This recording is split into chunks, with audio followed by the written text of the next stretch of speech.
What is the best thing you have ever found? I found my sister's OnlyFans account. She's at university and had told my mum and dad that she was doing modelling work on the side for some extra cash. When I confronted her about it, she panicked and offered to buy me a PS5 on the spot if I promised not to tell mum and dad about it. To be clear, I wasn't planning on telling them anyway, but a PS5 is a PS5. She honoured her end of the bargain, and I'm still honouring mine. When I was a little kid, I found the perfect stick. I mean it when I say it looked exactly like a sword. It was perfectly straight, had a little sticky out bit that looked like a quilling guard, a perfectly shaped hilt to hold, and even a little knobbly pommel on the end. I loved this stick and I played with it every day. That is, until my father found it hidden in the garage. One sad day, I went to retrieve my trusty blade, but it was gone. I always hoped to find another stick as good, but never did. I found £300 one morning. I was unemployed at the time and had no way to pay my rent.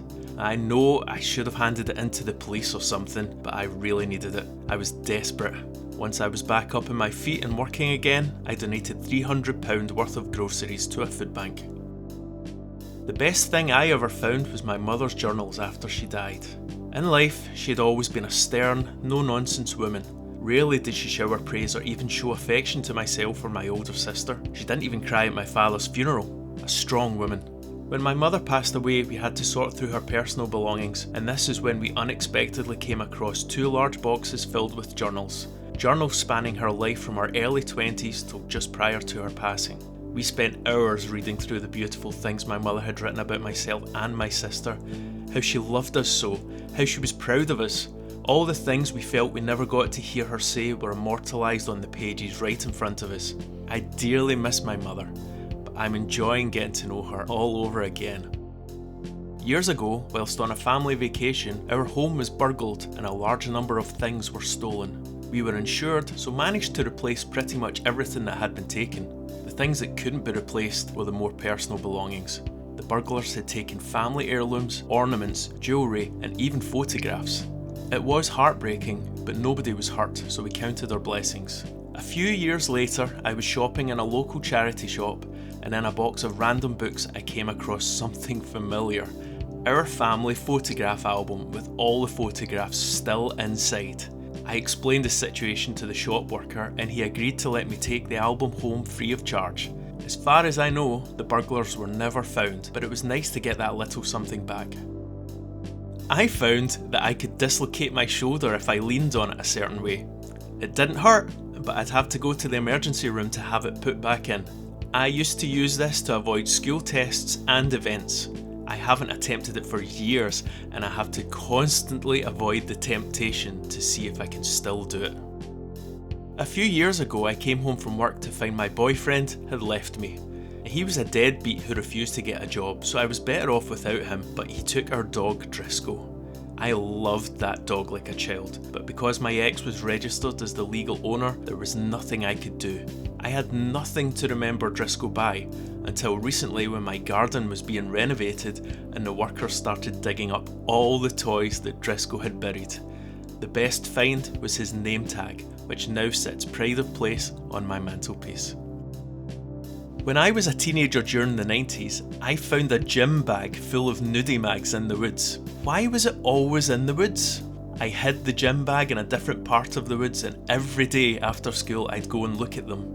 This only lasted a few weeks though, as someone else found my private stash and moved it again. The best thing I ever found was my sister.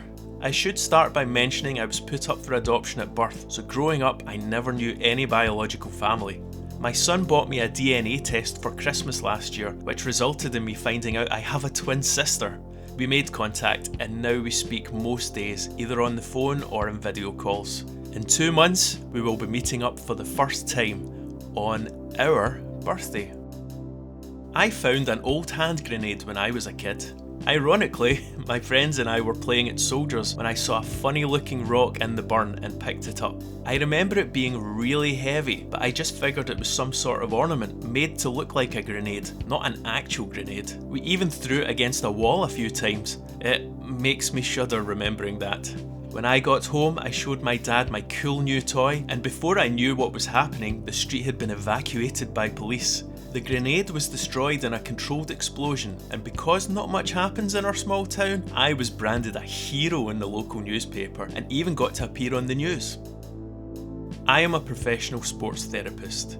During a massage session, I located a small lump under my client's armpit. At first he didn't seem bothered by it. In fact, he was rather dismissive, but after I made a huge fuss, he agreed to have it checked out. It turned out to be breast cancer. Luckily though, it was caught early enough and he made a full recovery. Back in 1997, I got a big promotion and had to move by myself to a new city where I didn't know anyone. At the time, I was rather shy and reserved, so I avoided socialising. I couldn't face work chat with fellow employees, so went looking for somewhere outside the office to have my daily lunch break.